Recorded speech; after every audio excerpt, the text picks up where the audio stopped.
అస్సలు అబద్ధం చెప్పొద్దు. నిజం చెప్పాలి. హిస్టరీ అంటే బోర్ కొడుతుంది గదా! చాలా కష్టం అనిపిస్తుంది గదా! చదవాలన్న ఇంట్రెస్ట్ కూడా రావట్లే గదా! అస్సలు అబద్ధం చెప్పొద్దు. ఎంతమందికి హిస్టరీ పట్ల ఈ ఒపీనియన్ ఉందో మీరు ఓపెన్‌గా కామెంట్ సెక్షన్‌లో కామెంట్ చేయండి. దీనికి నేను ఒక పర్ఫెక్ట్ సొల్యూషన్ ఇస్తా ఈ వీడియోలో. సో, ఈ వీడియో కొత్తగా చూస్తున్నట్లయితే తప్పకుండా ఛానెల్‌ని సబ్స్క్రైబ్ చేసేసుకోండి. 9థ్ అండ్ 10థ్ సీబీఎస్ఈ ఫ్రెండ్స్‌కి షేర్ చేసేయండి.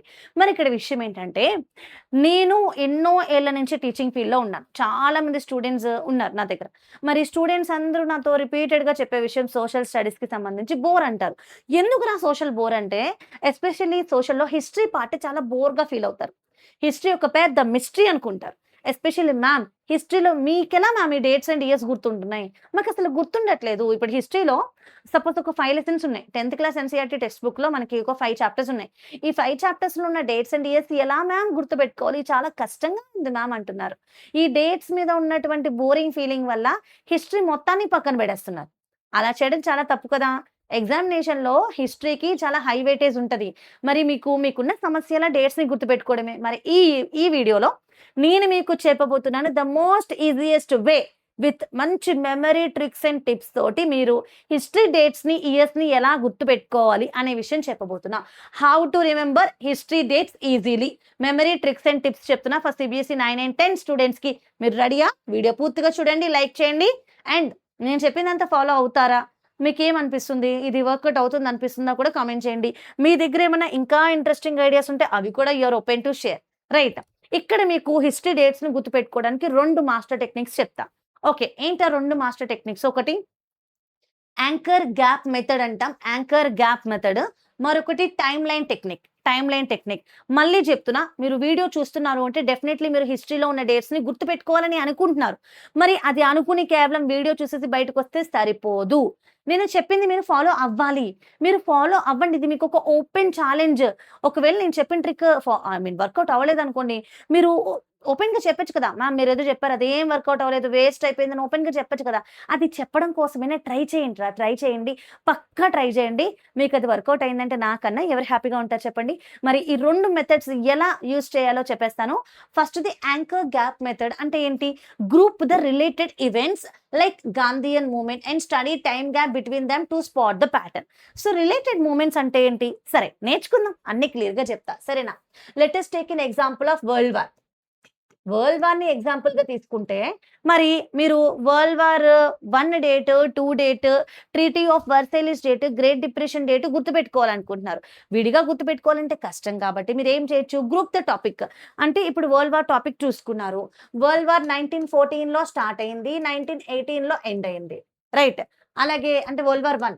అలాగే వరల్డ్ వార్ 2 వచ్చేస్తే 1939లో స్టార్ట్ అయింది. 1945లో ఎండ్ అయింది. మరి ఇదే వరల్డ్ వార్‌కి రిలేటెడ్ టాపిక్స్‌నన్నిటిని ఒకటేసారి నేర్చుకోవడమే గ్రూపింగ్ అంటాం.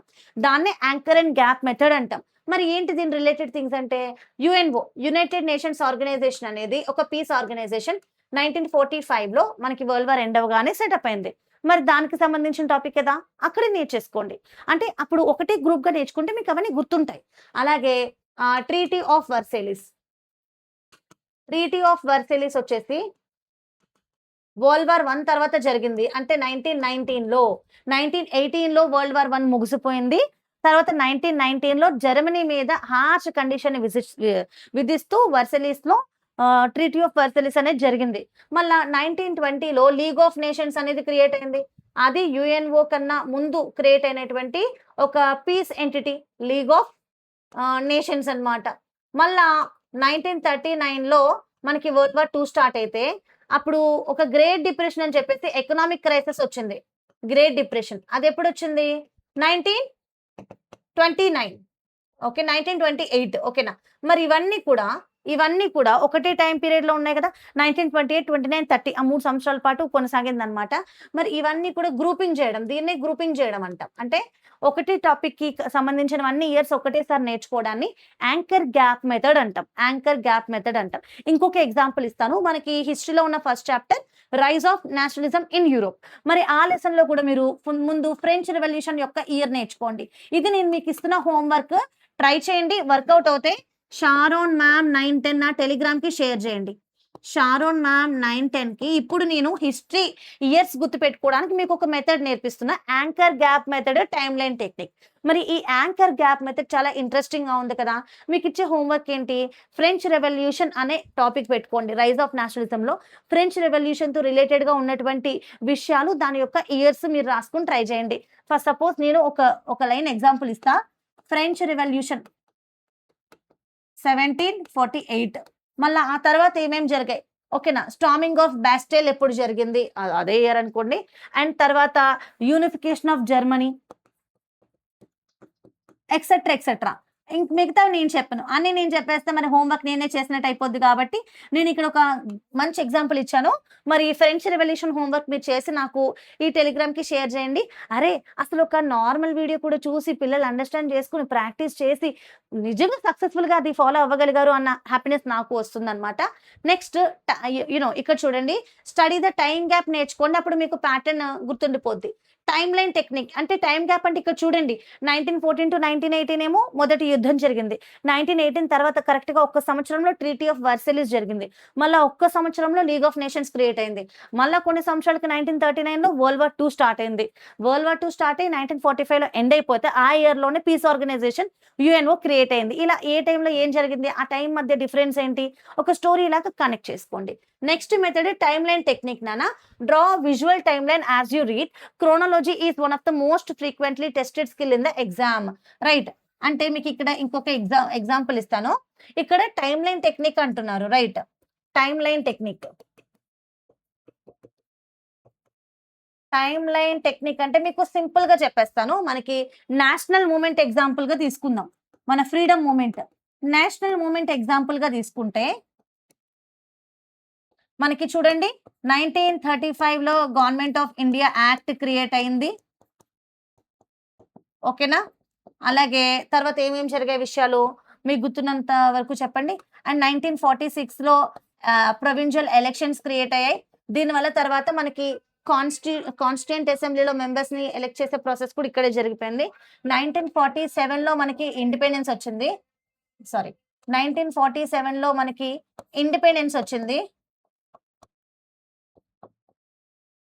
ఇండిపెండెన్స్ వచ్చిన తర్వాత ఒక 2 ఏళ్లకి 1949లో మనం కాన్స్టిట్యూషన్‌ని అడాప్ట్ చేసుకున్నాం. Constitution adapted. మరి ఆ తర్వాత ఒక్క సంవత్సరంలో అంటే 1950 జాన్ 26లో మనం కాన్స్టిట్యూషన్‌ని ఇంప్లిమెంట్ చేసుకున్నాం. Constitution came into force. Constitution came into force. ఇలా మొదటి నుంచి ఆఖరి వరకు ఒక డేట్ ఆర్డర్ వైస్ ముందేం జరిగింది, తర్వాత ఏం జరిగింది క్రోనాలజీలో మీరు ట్రై చేస్తే మీకు పక్కా గుర్తుంటదనమాట. Right. So, finally mnemonics and rhymes కూడా మీరు ఇవి గుర్తుపెట్టుకోవడానికి ఈజీ అవుతది. లైక్ ట్విన్ ఇయర్స్ కానివ్వండి, thematic blocks, group events, region by or topic అంటే జర్మన్ యూనిఫికేషన్. సో, మనం బ్లర్ అవ్వదు. జర్మన్ యూనిఫికేషన్ అండ్ జర్మనీకి సంబంధించిన మిగతావన్నీ అప్పుడే నేర్చేసుకోండి. Active recall. ఇప్పుడు ఏదైతే మీరు ప్రాక్టీస్ చేస్తున్నారో బుక్ క్లోజ్ చేసేసి సీక్వెన్స్ అంతా గుర్తు తెచ్చుకోండి. ఆ తర్వాత మిమ్మల్ని మీరు టెస్ట్ చేసుకోండి. అండ్ ఎగ్జామ్ డేకి ఎలా ప్రాక్టీస్ చేయాలి? జస్ట్ చదవడం మాత్రమే కాదు. Always close the book. మిమ్మల్ని మీరు ఎవ్రీ స్టడీ సెషన్ తర్వాత టెస్ట్ చేసుకోండి. Mix your chapters. Practice across chapters. So, don't get confused between the topic. అంటే chapters yeah! Practice across chapters. So, dates don't get confused. నీ చాప్టర్‌లో ఒకటే టాపిక్‌కి ఉన్నటువంటి related topics అన్ని ఒక్కసారి నువ్వు నేర్చుకుంటే నీకు డేట్స్ కన్‌ఫ్యూజ్ అవ్వవు. So, highlight and then recall. Highlighter తోటి డేట్స్ అన్ని హైలైట్ చేసుకోండి. నోట్ డౌన్ చేసుకోండి. అండర్‌లైన్ చేసుకోండి. రీకాలింగ్ చాలా ఇంపార్టెంట్. హైలైట్ చేయడం మాత్రమే కాదు, రీకాల్ చేసుకోవడం వల్ల, రివిజన్ చేయడం వల్ల నీకు లాంగ్ టర్మ్ మెమరీ అనేది క్రియేట్ అవుతది. మరి ఇప్పుడు నేను చెప్పిన టెక్నిక్ మీకు రియల్ లైఫ్‌లో యూజ్ అవుతది. హిస్టరీ డేట్స్ గుర్తుంటాయి. నీకు ఎంత స్ట్రాంగ్‌గా అనిపిస్తే ఖచ్చితంగా నువ్వు ట్రై చేసి నాకు నా టెలిగ్రామ్‌కి నేను చెప్పిన హోంవర్క్ షేర్ చేయండి. వీడియో లైక్ చేసి ఇలాంటి చాలా ఇన్ఫర్మేటివ్ వీడియోస్ ఉన్నాయి. ఒక్కసారి చెక్‌ఔట్ చేసేయండి.